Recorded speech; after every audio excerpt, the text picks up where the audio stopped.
पेनूरमध्ये प्रस्थापितांना धक्का, धनशक्तीवर जनशक्तीची मात. शिवसेनेचे चरणराज चौरे 755 मतांनी विजयी. रामदास चौरेंना हाबडा. सर्व नेते एकत्र येऊन पेनूरमध्ये भगवा फडकला. चरणराज चौरेंचा दणदणीत विजय. सामान्यांच्या हक्केला साथ. पेनूर गणात शिवसेना जिल्हाप्रमुख चरणराज चौरे यांचा विजय.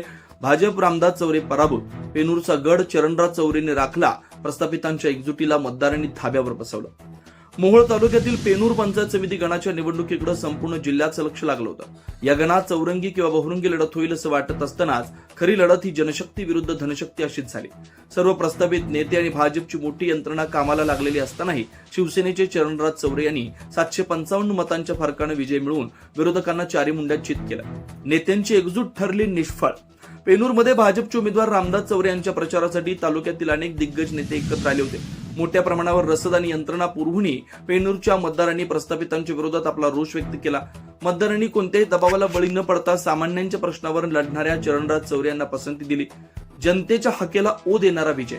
चरणराज चौरे यांनी गेल्या अनेक वर्षापासून पेनूर परिसरातील रस्ते, वीज आणि पाणी यांसारख्या मूलभूत प्रश्नावर आंदोलन केली होती.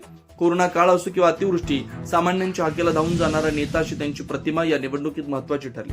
हा विजय माझा नसून माझ्यावर विश्वास ठेवणाऱ्या प्रत्येक सामान्य मतदाराचा आहे, अशी भावना चौरे यांनी विजयानंतर व्यक्त केली. कार्यकर्त्यांचा जल्लोष.